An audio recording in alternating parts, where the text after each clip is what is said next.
Hold on. All right. That's better. Tucker Wetmore, thank you so much for coming in here. Thanks Appreciate for having it. me. Absolutely. Absolutely. It's nice to meet you. It's nice to meet I you. wanted to congratulate you because you kicked off this year with a #1 hit, your first #1 hit. Yes, ma'am. Yes, Wind Up ma'am. Missing You is what it's called. How does that feel for you? Unreal, if I'm being honest. I feel like, since I started all this years ago, it's been a dream of mine, like one of the top dreams of mine, having a song go #1 on country radio. And I feel like this whole last year has just been checking off those boxes, which it just keeps growing and it keeps going. I'm blessed. Yeah, more to come in 2025, I hope. I hope Yeah, so. yes. I hope so. So did you know when you were writing this song that you had something, that it was going to be a hit and get the response that it did? It felt good in the writing room, for sure. I remember, because I wrote it with two of my really good buddies, Chris LaCourte and Thomas Archer. And I remember, actually a little insight, the vocal that you hear on the song now is the day of vocal when we wrote it. So we were like, it's got so much magic in it, we're just going to keep it. But I remember I sang it down, and then we looked around the room. It was kind of quiet for a second.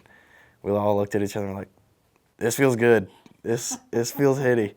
And I didn't know it'd have the impact that it did, or that it does. But I'm blessed to have it. So let's go back and take us, how does Tucker Wetmore get here? Who is Tucker Wetmore? How did it all start for you? Oh gosh, I'm just an idiot mostly. Well, I grew up in a small town in Washington State. It's called Kalama, Washington. Population 2,400, if everybody's home. I grew up a small town kid, just playing sports. I started playing music when I was 11. I kind of just sat down at a piano one day and didn't really get up. I would sit there and play for hours every single day after practice and stuff, and drive my sisters crazy because I'm sitting there clanking the keys, But so I played just by myself, for years, just all self-taught, learned by ear and stuff like that. And then I kind of put music down for a little bit to focus on sports. I ended up going to college to play football in Montana. I was about a year in, and I ended up getting injured. I'd blown this knee out twice. I've blown this leg out once and that ankle once, and I thought to myself, it's probably time I hang up the cleats before, something really bad happens. And I just found music, or I guess music found me again. So fast forward to today. You put out an EP last year, Yes, ma'am. Waves on a Sunset. And then now, 6 months later, you have your debut album coming out, Yes, ma'am. What Not To. What are we going to hear on that? Tell me a little bit about the album.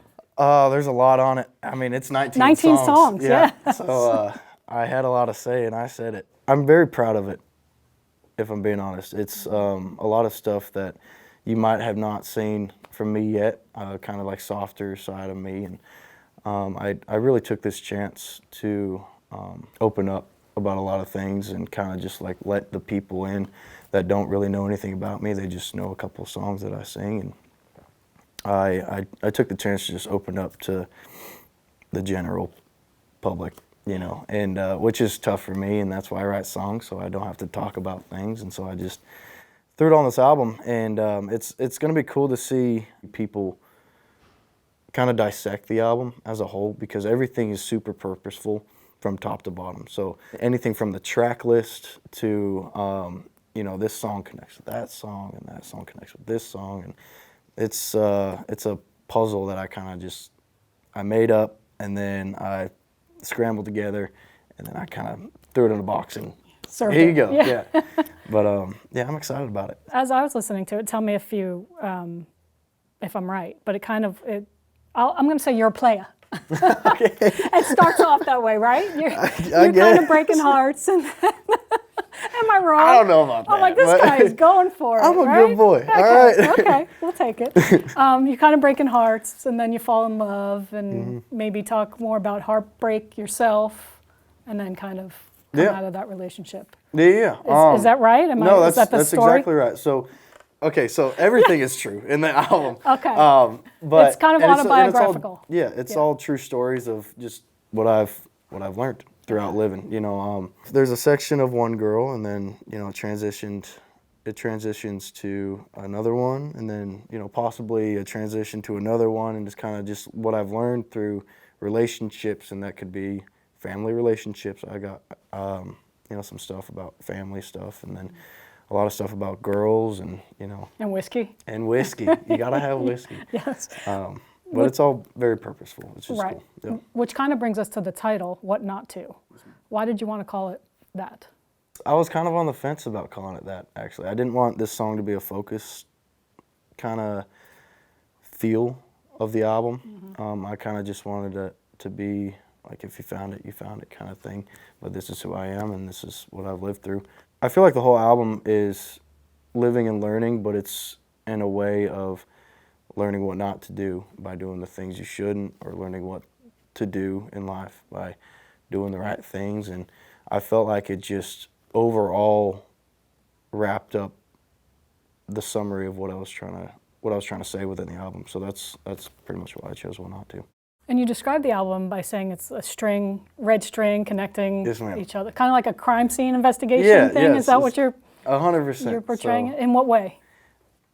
Just everything connects with each other, and it's cool. So exactly, that's the way I'd kind of explain this album is, if you got like a wall, and then you got pins in the wall, and they're kind of just like everywhere, willy-nilly, and then you got strings connecting to that pin, and all the pins are songs, and then you got it connecting to that one. And look, kind of in my head, it looks like a murder mystery scene, you know? And it all connects back to you. And it all in the middle. connects to the middle of, you know, living and learning. So what is it, if we listen to this album from top to bottom, what is it that we learn about Tucker Wetmore that we don't know? How much of a mental battle life is, you know, some days, if I'm being honest. You know, it's the whole album it goes through this whole story of I'm good, and then I think I found something good, and then I question why I can't give the good thing all of me kind of thing.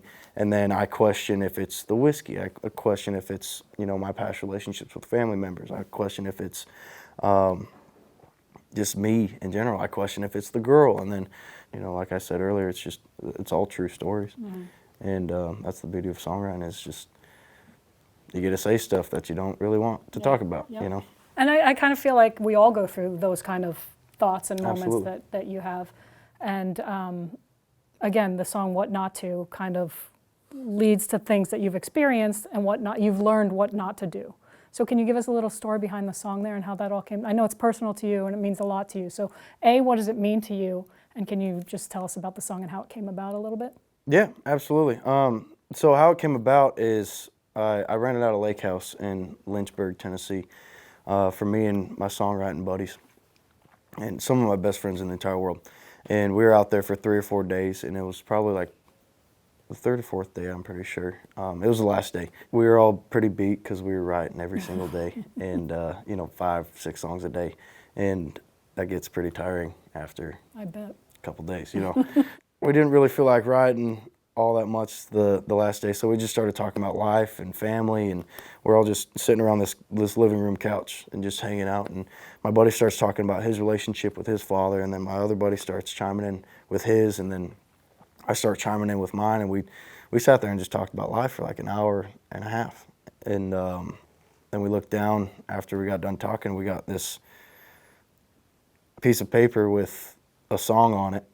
And so it kind of just fell out on, and I know it sounds like cliche, but it was the truth. Like, we were just talking, and then we looked down, and there's a song right in front of us, and we had no melody, we had no guitar riffs, no nothing. And so we kind of just made up a guitar riff to put over what we had just talked about, and it sounded pretty decent. So we were like, hey, this is really cool, and it's real. And it was it was the hardest song I've ever been a part of, but the easiest in some senses, if that makes sense. That does make sense. Because it wrote itself, and it's all true from top to bottom. It's an entirely true story. Just who I am, and you know, my upbringing, and the stuff that I've lived through. Perfect. And before you go, you had a song on the album called Brunette. Yes, ma'am. So do brunettes have a shot? Is that what they're saying? Oh, There's hope for brunettes absolutely. yet? Absolutely. Perfect. Thank you so much, Thank Tucker. you. I It's great appreciate talking it. to you.